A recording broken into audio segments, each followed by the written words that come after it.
Ya. Assalamualaikum warahmatullahi wabarakatuh. Selamat siang sahabat Permata semua. Salam jumpa kembali dengan kita Live Talk di Permata Bekasi.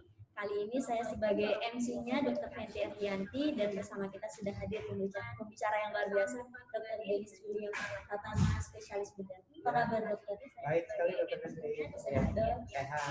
Ini tadi habis dari praktek atau gimana? Saya tadi habis dari RSUD menuju Berarti masih semangat untuk memberi materi ya, dok ya? Iya. Buat sahabat Permata, kali ini tema kita ialah benjolan pada tubuh, jinak atau ganas. Nah ini banyak sekali ya ditemuin di masyarakat. Semoga dari materi ini nanti bisa bermanfaat dan bisa dibagikan ke tetangga, keluarga dan lain sebagainya. Ya, kita langsung aja ya dok. Cuman sebelum itu saya ingetin buat sahabat Permata yang nanti selama live call ingin bertanya, silahkan bertanya di kolom chat YouTube. Kami akan jawab pertanyaannya. Ngomong-ngomong tentang benjolan, sebenarnya kasus benjolan di bedah itu biasanya penyakit apa saja? Oh iya, sebelumnya sebagai intro ya Dr. Fenty, kita kan sedang menghadapi masa pandemi ya. Mungkin ada beberapa sahabat Permata yang waktu pandemi itu kan memang tidak semua kasus bisa dikonsulkan ke dokter bedah. Nah, sekarang ya kita sudah, artinya sudah masa new normal ya.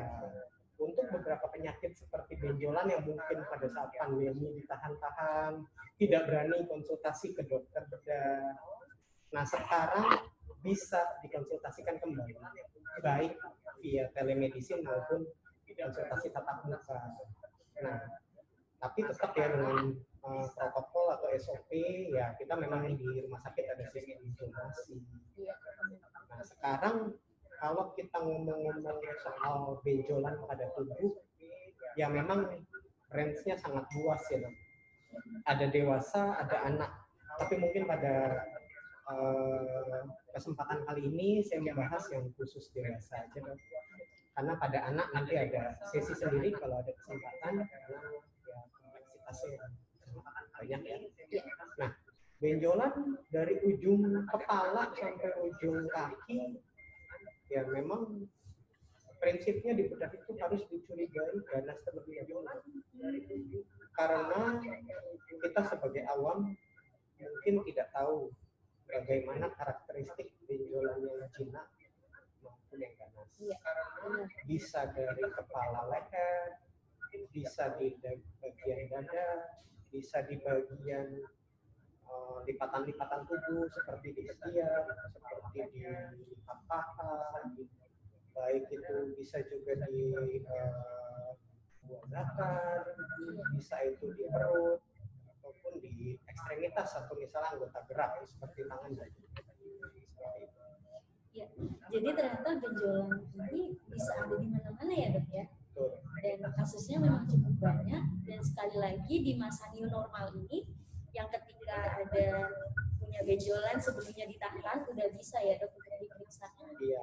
Tentunya dengan protokol kesehatan di masa new normal ini. Nah sekarang menarik dok, maksudnya ini kan benjolan.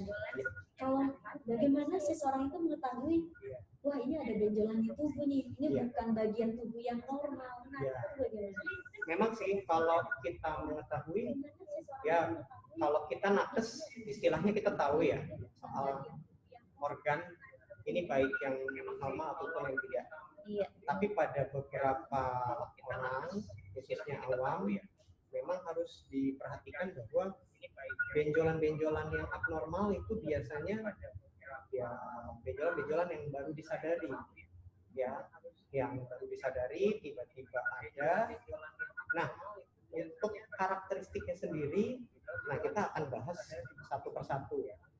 Misalnya benjolan di bagian kepala dan leher, ya.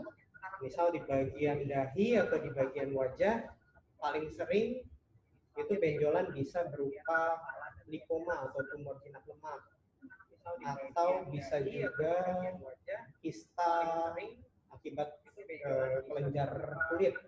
Misal seperti kista ateroma yang asalnya seperti awalnya kayak bisul. Nah biasanya kalau kista-kista bawah kulit itu kista di wajah yang cenderung membesar, rentan terinfeksi, awalnya seperti bisul kecil, nanti lama-lama dia membesar dan rentan untuk terinfeksi. Nah biasanya didahului oleh trauma. Tapi ingat bahwa karakteristik dari suatu benjolan tersebut biasanya ada yang padat ya dok, ada yang padat, ada yang istilahnya kistik. Kistik itu seperti kita memegang balon yang berisi cairan. Ya, tapi kita kalau untuk mendeskripsikan suatu benjolan biasanya keras, padat, atau kistik.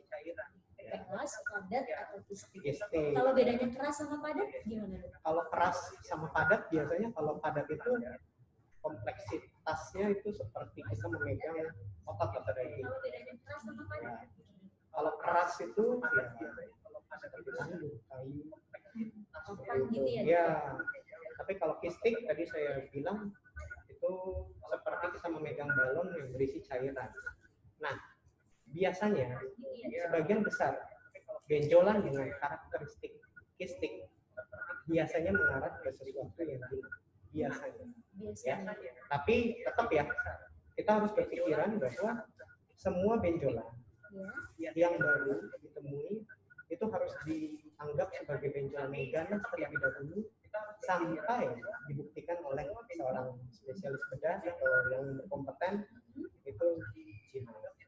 Nah tadi kalau misalnya benjolan yang merupakan kista di bawah kulit itu biasanya tadi saya sudah sebutkan kan, kista sebasea, kista ateroma, kista epidermoid, kista dermoid. Nah biasanya karakteristiknya kisti mudah digerakkan atau istilah ininya mobile. Jadi digerakkan itu masih bisa digoyang istilahnya dok, tidak menempel pada dasarnya.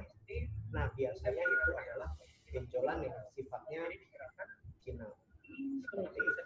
Jadi singkatnya kalau sahabat permata di rumah nih ingin tahu melihat ini benjolan bagian tubuh atau enggak, biasanya baru disadari muncul ya. Baru disadari muncul.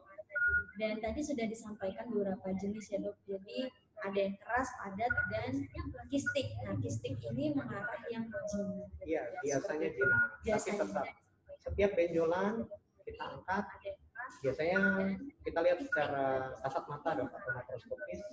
Biasanya dokter bedah biasanya punya feeling atau misalnya punya pertimbangan sendiri bahwa secara makroskopik ini jinak.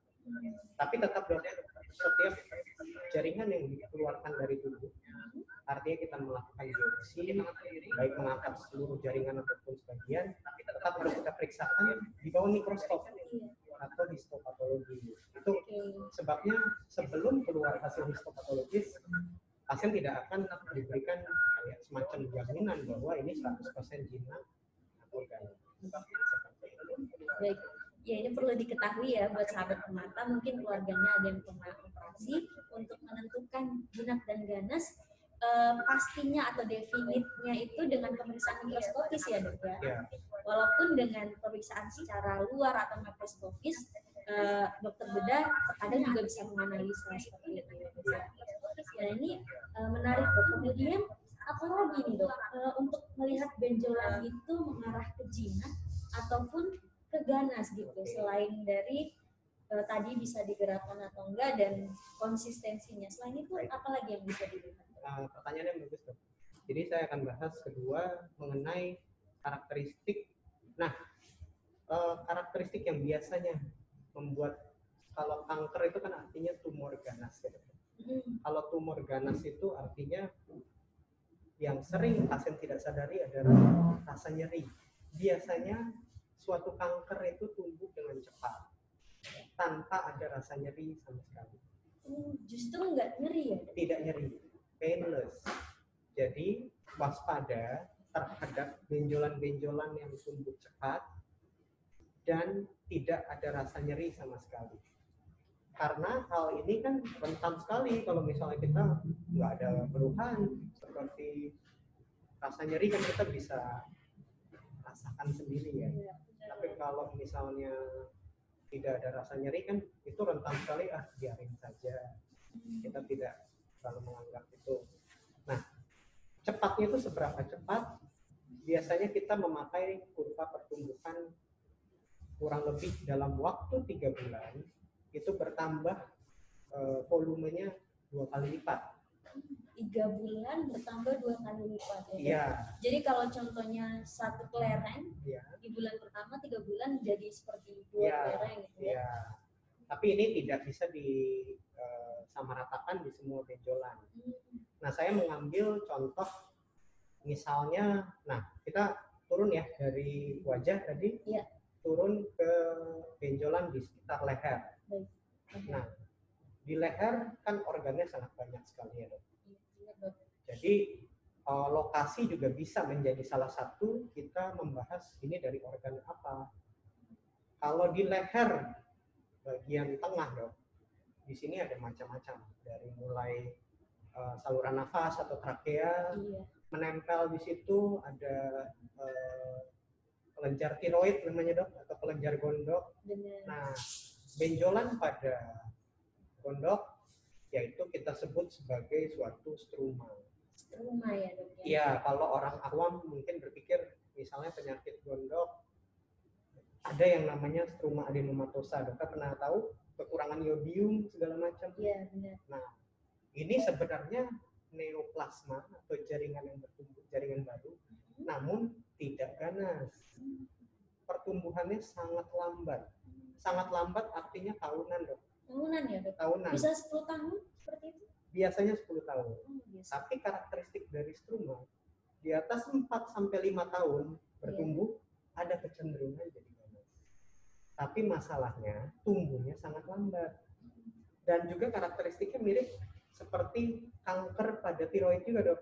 Nah, tadi kan struma adenomatosa tadi yang jinak ya. Jinak ya. Kita kekurangan iodium, misalnya sering makan zat-zat yang beracun bagi kelenjar gondok, misal patella popcorn, brokoli, stroberi, itu secara medis disebut sebagai zat-zat goitrogenik. Oke, apa tadi, Dok? Mungkin bisa catat ya, sahabat permata. Ketela pohon, undi-undian, stroberi, ya, dan brokoli.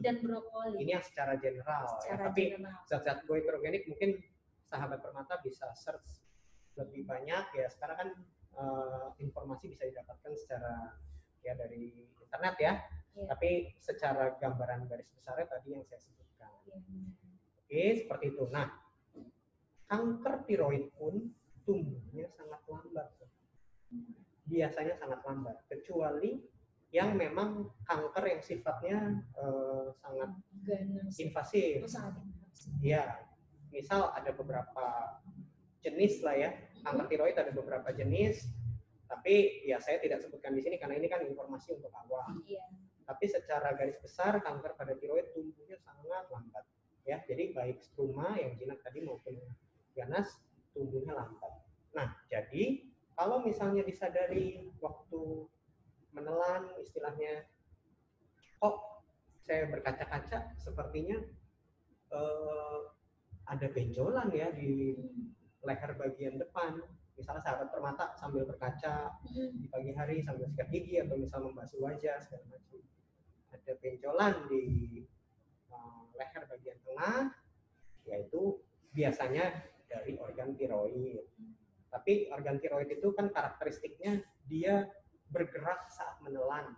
Nah, jadi itu bisa dipastikan kalau ada karakteristik dengan benjolan saat menelan dia bergerak, itu ada, kita sebut sebagai struma.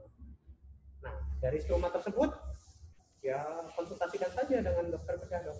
Biasanya dokter bedah dengan pemeriksaan paling sederhana dari USG, dia bisa melihat ini benjolannya ke arah jinak atau ganas, yang nanti akan dibuktikan dengan pemeriksaan lanjutan, biopsi, misalnya dengan biopsi jarum halus atau dengan bedah. Baik, ini penting sekali dicatat sahabat permata ya, bahwa benjolan di leher itu jangan disepelekan ya, Dok. Walaupun lama perjalanannya, jadi kita juga harus sering aware nih dengan tubuh kita. Nah, kalau memang sudah ada benjolan, tadi awalnya harus kita sangka dulu, ini suatu keganasan ya dok, Iya. untuk kemudian dibuktikan, Iya. diperiksakan ke medis seperti itu. Iya, saya membuat statement seperti itu ya supaya tidak disepelekan, ada benjolan Iya. seperti apapun, ya awam harus menganggap sebagai keganasan dulu dan Benar. diperiksakan oleh tenaga kesehatan yang berkompeten. Benar dok. Nah, statement ini muncul pasti kan punya pengalaman nih dokter Iya. Denis ya secara praktikalnya ya dok ya. Banyakkah dok kasus-kasus yang kemudian terlambat dibawa ke rumah sakit seperti itu, Iya. akhirnya jadi bahaya seperti itu? Ya, kalau tadi kita dari leher sekarang turun ke payudara dok, saya ambil contoh. Jadi Boleh. kita sistematis ya dok. Iya boleh. Dari kepala, leher, sekarang Jadi payudara. tiap bagian langsung ada contohnya nih ya Langsung dok. ada contohnya kan. Kebetulan dokter Fenty sangat tepat tadi. Ada nggak dok? Maksudnya yang cenderung telat untuk di treatment. Kalau tadi tiroid kata telat kecuali jenisnya yang sangat cepat tumbuh ya, itu bisa cepat. Tapi kalau payudara dokter, dalam waktu 6 bulan tidak dideteksi, tidak ditreatment secara adekuat, ya kanker payudara itu yang berbahaya bukan lokalnya dok. Tapi justru efek dia ke kelenjar getah bening. Penyebaran pertama kan di ketiak. Iya. Dari kelenjar getah bening itu dia dapat menyebar ke seluruh tubuh. Biasanya ke tulang belakang, ke paru, ke otak, ke hati. Jadi ya. bisa menyebar ya dok ya? Ya, justru kita kalau ada benjolan yang berbahaya bukan benjolan dok. Tapi ya istilahnya tadi kita belum bahas ya. Iya. Kenapa kanker itu dia disebut sebagai tumor ganas? Kenapa sih dia ganas? Kalau misalnya kata ganas itu kan artinya kayaknya dia menyeramkan atau apa. Iya. Tapi yang artinya ganas, dia tumbuhnya itu artinya bisa menginfiltrasi atau menyebar dengan cepat ke jaringan sekitar. Jadi tumbuhnya, kenapa kanker itu bahasa Inggrisnya cancer? Karena dia berkaki. Jadi berkaki dan artinya dia cepat sekali menyelusup ke sel-sel normal. Itu justru yang bahaya ya dok. Bahaya. Ketika sel-sel kanker itu merambat ke yang lain-lain gitu ya. Iya. Makanya saya tadi bilang kalau jinak digerakkan kan gampang ya. Benjolan ini mobile kok gampang digerakin. Misalnya oh iya ini artinya apa? Dia tidak menempel dan tidak menginfiltrasi ke jaringan sekitarnya. Tapi begitu suatu sel ganas istilahnya tumbuh dengan cepat, dia banyak mendapat banyak masukan pembuluh darah, lalu sel-selnya merambat ke jaringan-jaringan sekitar, dia kan artinya akan menempel pada dasar. Nah, menempel pada dasar, dia jadi susah digerakkan, terfiksir. Ya, terus habis itu, nah, yang kasus-kasus yang sering saya temukan pada kanker payudara, yaitu biasanya kanker payudara, kenapa sih sering disepelekan sama perempuan? Nah, biasanya karena satu tidak nyeri. Tidak nyeri ya? Tidak nyeri, tapi tumbuhnya cepat. Nah, karakteristik lainnya seperti apa? Mungkin waktu itu pernah ada siaran dari Permata juga ya. Di tahun lalu saya pernah bahas khususnya terhadap benjolan pada payudara. Nah, itu biasanya karakteristik dari kanker payudara itu adalah benjolan tumbuh cepat, lalu dia terfiksir, lalu terkadang ada keluhan seperti keluar cairan seperti darah pada puting. Darah atau cairan lain ya dok? Iya, darah atau cairan lain. Tapi kalau misalnya dia warna dan konsistensinya lebih mirip darah, biasanya itu lebih menunjukkan pada kanker payudara. Tapi tidak semua ya dok ya. Karena kanker payudara itu memang dia penyakit cancer nomor 2 kalau nggak salah. Nomor 2 ya? Ya. Bagi perempuan ya dok ya? Iya, secara global dok. Yang pertama kan kanker paru, kedua kanker payudara. Ya.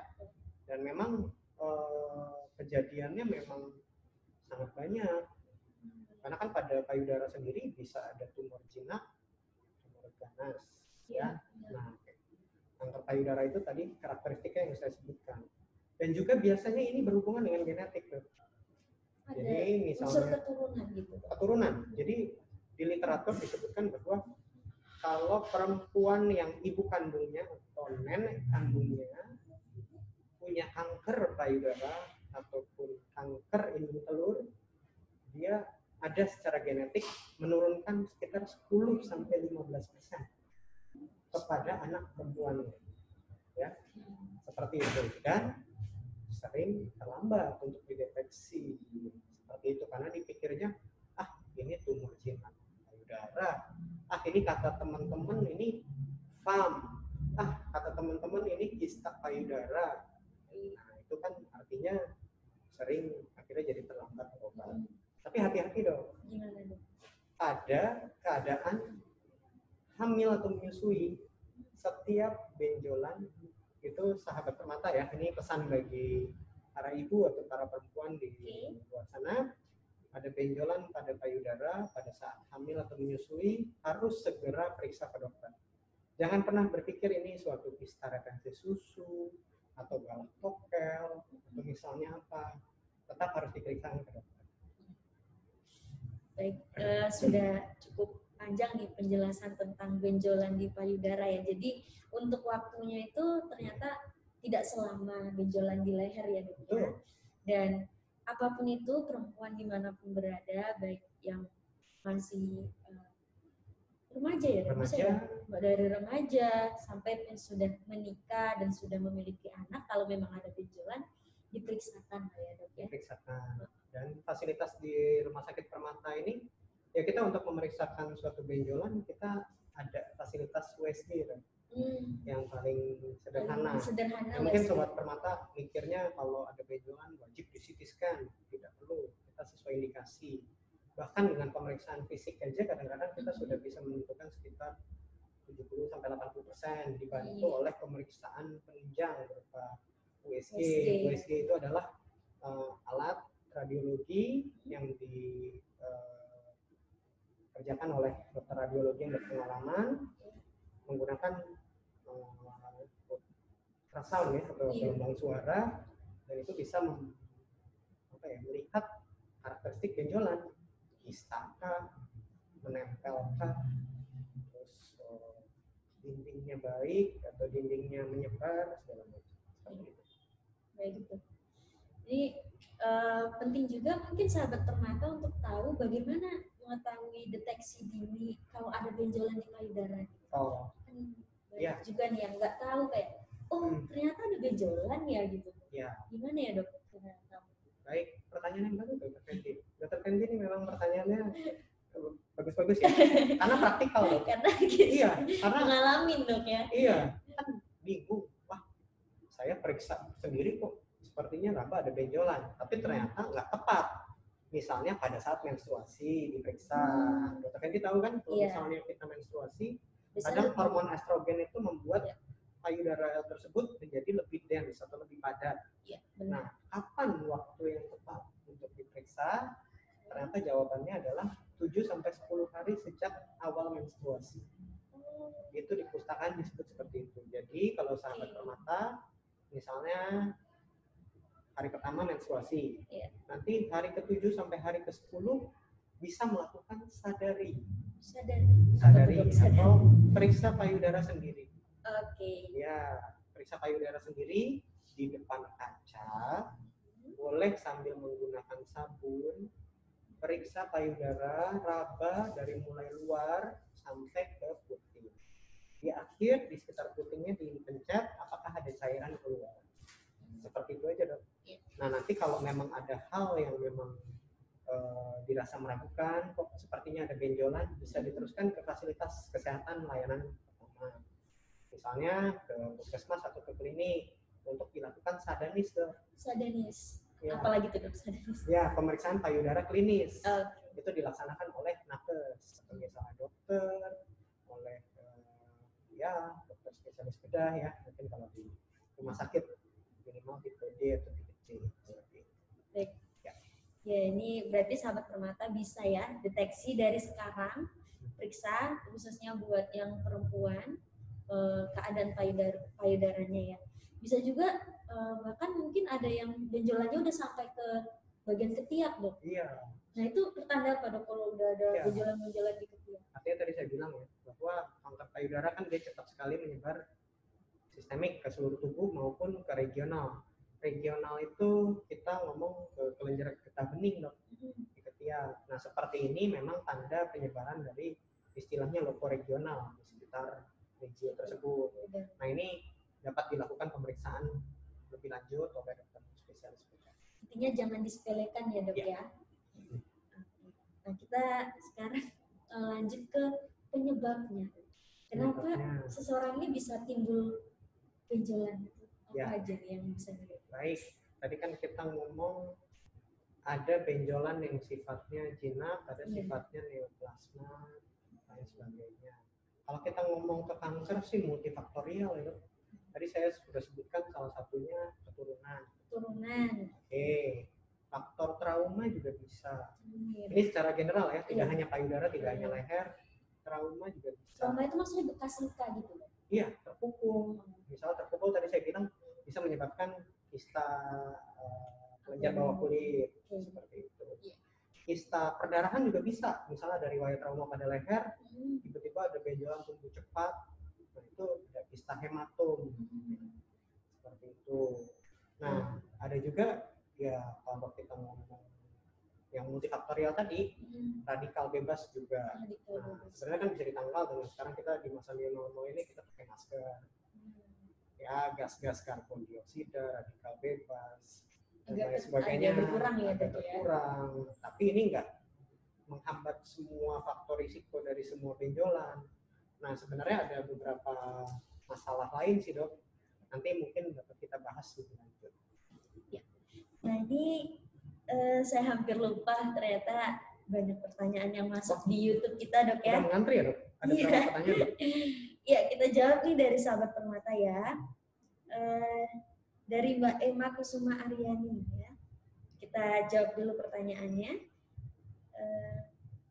Saya mau tanya sebelumnya saudara pernah ada benjolan di sekitar payudara udah lama, sempat dicek USG, katanya tumor, belum pernah dioperasi, berobat alternatif. Kemudian sekarang minum jamu-jamuan seperti itu. Nah ini gimana dok nasihatnya dok? Ya. Jadi udah didiagnosis tumor dengan USG-nya, tapi memilih pengobatan alternatif. Oke. Saya komentarin dari sisi, kalau saya nggak bisa menentukan dari ini jinak atau ganasnya ya dok. Tapi saya mau komentari mungkin pengobatan alternatifnya. Tadi saya kan bilang bahwa setiap benjolan payudara kita harus anggap ganas dulu. Nah kalau misalnya ini ganas, diobati secara alternatif yang memang belum terbukti khasiat atau misalnya ini secara medis, ya saya menyayangkan dok. Ya harusnya kan diperiksa lebih teliti benjolannya tersebut dan dapat dilakukan tindakan biopsi. Ya sayang sekali kalau misalnya pengobatan alternatif akhirnya disepelekan, ternyata kanker ya dalam waktu 6 bulan tadi saya bilang penyebarannya dapat lebih cepat. Jadi saya tidak menganjurkan ya sahabat Permata untuk pengobatan alternatif atau pengobatan yang memang belum terbukti secara uji klinis. Iya. Oke, jadi pengobatannya harus berdasarkan penelitian ya dok ya. Dan paling tepat untuk benjolan payudara ini memang periksakan ke pada umumnya dokter bedah seperti itu ya. Kita lanjut ke pertanyaan berikutnya nih. Dari Mbak Dara, halo dokter Kece Permata. Halo Mbak Dara, oh ada di situ ya? Mau tanya dong, kalau misal ada benjolan di sendi lipatan tangan, apakah berbahaya dok? Bagaimana cara mengatasi? Oh ya. Di sendi lipat tangan. Sendi lipatan tangan. Oh iya saya bisa lihat. Di sendi saya bisa telepati, kurang lebih saya bisa membayangkan ya. Tadi saya belum membahas benjolan pada istilahnya soft tissue dan sendi. Ya memang kalau misalnya kita pernah ada riwayat trauma, terkadang di sendi-sendi seperti sendi pergelangan tangan atau sendi ankle atau misalnya di jari-jari itu biasanya ada robekan dari selaput sendi dok, yang dapat menyebabkan keluarnya cairan sendi tersebut. Nah itu dinamakan kista ganglion. Ya. Kista ganglion ini memang kadang-kadang menimbulkan gejala seperti nyeri dan tidak nyaman. Nah, pengobatannya kadang-kadang ada yang bilang secara kepustakaan ya bisa hilang sendiri ya. Tapi kalau misalnya sudah simptomatik atau bergejala, misalnya tidak nyaman, nyeri, ya sebaiknya kita deteksi dulu dengan menggunakan minimal dengan USG. Kita bisa lihat. Biasanya kalau kista tadi secara USG dia gambarannya ya dindingnya rata dan di dalamnya anechoic atau artinya gelap. Gelap, cairan ya, gelap. sini. Ya, cairan. Nah itu tindakannya biasanya dilakukan eksisi. Ya, eksisi, dibuang kantongnya, dan biasanya di celah sendi tersebut ada robekan, kita tutup kembali. Inilah yang menyebabkan biasanya kista ganglion, kadang-kadang sahabat permata yang pernah operasi, angka kekambuhannya lumayan tinggi. Iya, karena itu biasanya celahnya itu ya. Iya, celahnya. Ya, atau di bahasa kedokterannya stalk dari si ganglion itu kadang-kadang terbuka lagi. Seperti itu, Mbak Dara. Cukup jelas, Mbak Dara? Ya. Iya. Tapi kira-kira kista ganglion ini kemudian menimbulkan gejala kalau kistanya udah besar banget kah atau gimana, Dok? Biasanya kalau untuk kista ganglion sendiri ukuran tidak menyebabkan tidak berbanding lurus dengan gejala. Kadang ada kista ganglion yang kecil tapi dia nyeri. Kadang ada yang sudah besar tapi asimptomatik. Tapi kalau misalnya itu mengganggu secara psikologis, misalnya pasiennya kalau melihat jadi ada benjolan, terus dipegang-pegang, terus nyeri, ada efek, ada gangguan kosmetik yang ditimbulkan akibat itu, ya saran saya diangkat. Iya, sudah jelas ya buat Mbak Dara. Kita ke pertanyaan berikutnya, Dok. Masih ada pertanyaan lain nih, Mbak Lydia Wanti. Siang, Dokter Denis. Halo, selamat siang Mbak Lydia. Efek pasca operasi tiroid itu apa aja ya, Dok? Saya ngerasa gampang kedinginan sama berat badan, kenapa jadi susah naik ya, Dok? Apa ada obat atau vitamin yang mungkin dikonsumsi? Oke. Ini baik. Berarti pertanyaan pasca operasi tiroid ya, Dok? Pasca operasi tiroid, baik. Saya membutuhkan informasi sebenarnya ini pengangkatan tiroidnya sebelah saja atau total? Iya, kalau total artinya kan tiroid itu ada dua bagian ya, ada dua lobus, kiri dan kanan. Kalau misalnya ada struma yang dua sisi yang mengharuskan diangkat semua atau ada keganasan yang memang akhirnya dilakukan total tiroidektomi, kan artinya secara klinis kita tidak memiliki lagi hormon atau kelenjar tiroid ya. Iya, kalau semuanya. Ya, jadi kalau misalnya sudah tidak ada kelenjar tiroid itu, ada yang namanya terapi hormon tiroid. Hormon tiroid. Jadi diberikan suplementasi atau substitusi atau penggantian atau supresif. Nah, ini teknis kedokteran. Tapi kita bahas secara gamblang ya, maksudnya kalau untuk kanker tiroid diberikan hormon tiroid yang tujuannya buat mensupresi ya kelenjar di otak yang menghasilkan feedback positif ke hormon tiroid tersebut supaya tidak bertumbuh lagi kanker yang ada. Tapi kalau misalnya ini tumor jinak yang mengharuskan kedua lobus tersebut diangkat, itu diberikan substitusi atau penggantian. Nah, kadang-kadang pasien sudah diedukasi namun lupa misalnya minum obat tiroidnya. Nah, kita tahu bahwa gejala-gejala kekurangan hormon tiroid atau defisiensi hormon tiroid itu salah satunya kan berat badan bertambah karena massa lemaknya bertambah, sering berasa kedinginan, terus menjadi malas karena metabolismenya tidak bagus, mudah ngantuk, lemes, jadi sindromnya orang Indonesia sih. Tapi maksudnya kalau misalnya setelah operasi tiroid ada gejala-gejala tersebut, ya tentu harus diperiksa ya minimal TSHS-nya atau FT4-nya, atau dalam arti kata ya pokoknya hormon tiroid dan hormon stimulating hormonnya seperti itu. Jadi penting juga buat sahabat permata yang memang sudah melakukan operasi benjolan itu wajib kontrol ya, Dok ya. Iya. Memang kebanyakan habis operasi benjolan hilang nggak pernah balik lagi untuk diperiksa. Padahal sebenarnya follow up atau kontrol pasca operasi itu penting sekali. Banyak hal yang bisa didiskusikan dengan dokter. Benar. Jadi buat pertanyaan tadi memang belum bisa dijawab sempurna karena nggak tahu nih ya dok operasinya kedua tiroid kah atau terapinya pengganti atau supresi belum tahu ya. Kita ke pertanyaan selanjutnya. Ada banyak nih dok. Ya. Apakah setiap benjolan harus diangkat atau dioperasi? Ya, saya tadi kan secara sedikit sudah membahas bahwa terapi biopsi itu biasanya dikerjakan pada tumor-tumor padat ya. Tumor-tumor padat. Nah, apakah semuanya harus diangkat? Kasus begini. Kalau misalnya kita bicara secara keseluruhan, saya nggak bisa menjawab secara pasti. Namun satu contohnya, kista payudara itu tidak diangkat. Kista payudara tidak diangkat. Kista payudara tidak diangkat. Biasanya kalau kistanya kista simple, dindingnya bagus, terus habis itu tidak ada gejala nyeri, ukuran di bawah 1 cm, tidak menimbulkan efek kosmetik, tidak diangkat, melainkan ditentukan dulu. Ini kemungkinan besar kalau penyakit kista payudara itu kan berhubungan dengan hormonal ya, atau nama medisnya fibrocistic disease. Ini sering sekali pada wanita-wanita dekade 23 ya, usia-usia 20-an atau 30-an gitu ya.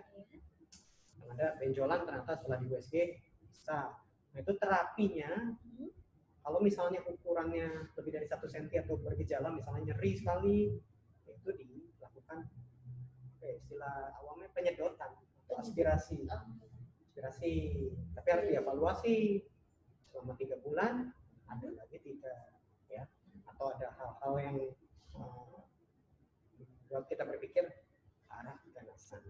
Tapi benjolan-benjolan soft tissue misalnya benjolan-benjolan di kulit segala macam, ya memang sih terapinya satu-satunya ya bedah atau pengangkatan, karena terapi konservatif seperti obat-obatan ya biasanya tidak berefek banyak.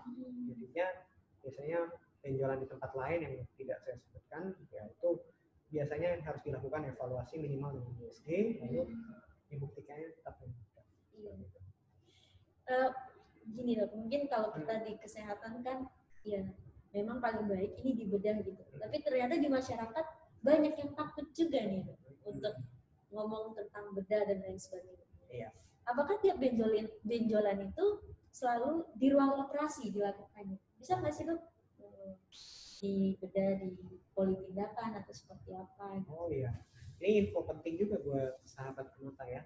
Jadi, ya dok, saya bisa nggak ya dilakukannya di kamar poliklinik saja gitu? Karena saya takut di kamar operasi nanti sendiri. Iya. Kalau udah ngomong operasi tuh bius. Banyak yang sudah takut duluan dok. Ya, jadi memang pada dasarnya ya paling aman, perlengkapan paling lengkap itu memang di kamar bedah. Iya. Kita juga bisa menggunakan electrosurgery macam kayak semacam kauter untuk menghentikan perdarahan itu lebih baik.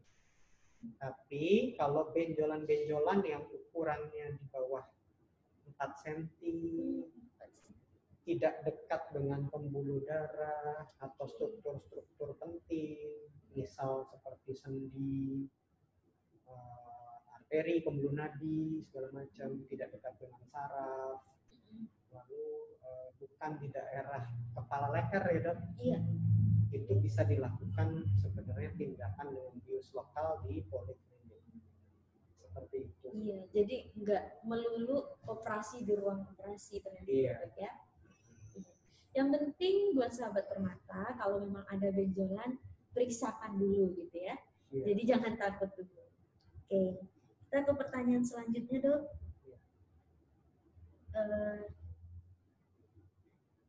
Nih dari Mas Yanuar Akbari ya. Siang dok, jika ada benjolan di tulang belakang bagian punggung dan bisa berpindah ketika digerakkan, itu sejenis apa ya dok? Berbahaya atau tidak? Tetapi tidak menimbulkan nyeri saat disentuh. Jadi benjolan di punggung belakang bisa gerak, nggak nyeri ya waktu disentuh. Punggung atau pinggang ya? Dan ini dia bilangnya ya? Punggung. Punggung ya? Oke. Ini laptop nggak di-charge. Terus seperti ini. Jadi kita saya secara umum aja membahas ya. Kalau di punggung paling sering itu ada kista bawah kulit atau kista ateroma. Tapi bisa juga yang harus diwaspadai kalau memang di tulang belakang persis, ya bisa akibat komplikasi akibat penyakit TBC atau TBC tulang yang membentuk karena ada katahan dari tulangnya, dia membentuk gibus istilahnya. Ya kadang-kadang dia membentuk ya deformitas atau perubahan bentuk pada tulang belakang. Ada juga benjolan bisa digerakkan, itu bisa juga lipoma atau tumor jinak lemak, baik yang asalnya dari istilahnya lemak yang dangkal maupun lemak yang dalam. Paling sering kalau bergejala nyeri di sekitar pinggang, saya nggak tahu ini maksudnya Mas Yanwar tadi pinggang atau punggung ya. Kalau di daerah pinggang atau lower back ya, itu bisa juga merupakan suatu episakral lipom, ya robekan akibat ya sering bergerak, motor, terus habis itu ada riwayat terjatuh segala macam, itu bisa juga suatu lipoma. Tapi baiknya tetap kita anggap itu sebagai sesuatu yang ganas dulu ya, supaya bisa diperiksa di fasilitas kesehatan atau dokter yang berkompeten supaya nanti bisa ditentukan itu seperti apa. Bisa juga kalau melihat gibus dengan ronsen bisa. Kalau melihat lipoma atau kista aterom pemeriksaan fisik bisa, tapi bisa juga dibantu dengan USG. Seperti itu. Baik dok. Ya. Jadi buat Mas Yanwar masih banyak kemungkinan nih, bisa kista, bisa lipoma, bahkan bisa juga gibus yang disebabkan oleh bakteri tuberkulosis. Jadi paling baik memang periksa dulu ya untuk dilihat oleh dokter bedah. Nah ini kita ternyata sudah menemani sahabat permata selama 30 menit dok, dan bahkan lebih. Nggak berasa ya dok? Tapi masih ada ya pertanyaan yang ini berarti kalau konser disuruh nyanyi lagu penutupan, lagu bonus ya? Udah semua? Udah semua.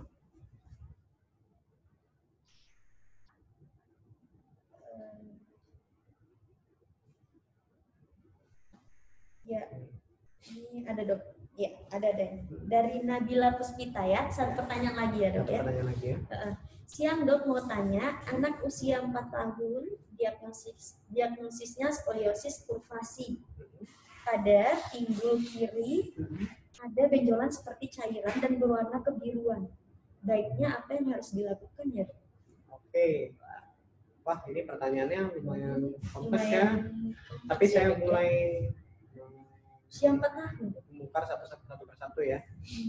Skoliosis, ada benjolan mirip kista di sekitar tulang punggungnya. Nah, hal seperti ini mungkin bukan ranah dokter spesialis bedah ya. Jadi mungkin bisa dikonsultasikan langsung ke dokter ortopedi. Ya mungkin skoliosisnya sekalian diperiksa, baik itu secara ronsen ataupun ini, dan memang harus konsultasi tatap muka dengan dokter spesialis bedah tulang dok. Ya, dokter spesialis bedah tulang. Langsung lebih spesifik ke bedah tulang ya, sarannya. Ya, bedah tulang. Okay. Ya, sebenarnya ada sih yang lebih subspesialistik lagi, misalnya dokter bedah tulang yang bagian anak, ya, seperti itu. Karena memang tadi di awal pembicaraan kita sudah bilang bahwa kita tidak membahas benjolan pada anak. Iya. Ya, seperti itu. Ya. Iya. Mungkin itu ya dari pertanyaannya. Sudah semua dijawab. Ada pertanyaan satu lagi tentang mengapa benjolan itu bisa tumbuh, tadi udah dijawab ya dok. Intinya penyebabnya itu multifaktorial atau banyak penyebabnya ya. Baik. Sebelum kita tutup mungkin pesan closing statement nih dari Dr. Dennis untuk buat sahabat permata semua. Baik ya, kepada seluruh pemirsa dan sahabat permata, saya hanya memiliki pesan bahwa sadarilah semua benjolan yang ada dalam tubuh Anda. Karena memang yang paling mengerti tubuh Anda adalah Anda sendiri. Dan kami berusaha memberi informasi bahwa setiap benjolan tersebut harus diperiksakan ke tenaga ahli atau dokter, karena ada hal-hal seperti kanker atau tumor ganas lainnya itu bisa berbahaya dalam hitungan minggu bahkan bulan. Jadi sebaiknya kita melakukan deteksi cepat sehingga dapat dilakukan tindakan yang tepat. Nah, kita di Rumah Sakit Permata, baik di Rumah Sakit Permata Bekasi maupun Rumah Sakit Permata Depok, memiliki layanan dokter spesialis bedah. Setiap hari jadwal bisa dilihat di website. Kalau di Rumah Sakit Permata Bekasi pada khususnya dapat dilakukan kepada ada dokter Ignatius Widiatno, ada saya Dr. Denis William Pratama, dan layanannya dapat dibuka setiap hari. Apapun itu, baik dengan konsultasi tatap muka sampai tindakan terapi ataupun tindakan untuk kasus-kasus rujukan dapat kita berikan pelayanan tersebut kepada Anda. Ya. Terima kasih banyak Dr. Denis atas waktunya, atas materinya, sangat bermanfaat sekali. Sama-sama. Banyak sekali ilmu yang saya dapatkan. Semoga sahabat Permata juga bisa mengambil banyak ilmu dan tentunya menyebarkan informasi-informasi yang bermanfaat bagi semuanya. Terima kasih buat yang sudah bertanya. Mohon maaf untuk yang bertanya tapi belum sempat dijawab karena kita ada keterbatasan waktu. Mungkin di lain waktu nanti kita bisa live lagi ya dok ya, dengan tema-tema yang lain yang lebih menarik. Dan jangan lupa subscribe YouTube Rumah Sakit Permata Keluarga Husada Group. Ikuti terus Instagramnya @rs_permata_bekasi. Kemudian bisa lihat jadwal-jadwal dokter kita di website www.rspermata.co.id. Ya, mungkin itu aja ya dok ya. Sebenarnya masih banyak sekali pertanyaan yang ingin ditanyakan, tapi karena keterbatasan waktu, jadi tidak apa-apa. Terima kasih banyak sekali lagi Dr. Denis. Ya, sama-sama Dr. Semuanya sahabat Permata, kami pamit undur diri. Saya Dr. Fenty. Saya Dr. Denis. Ya. Assalamualaikum warahmatullahi wabarakatuh. Sampai jumpa.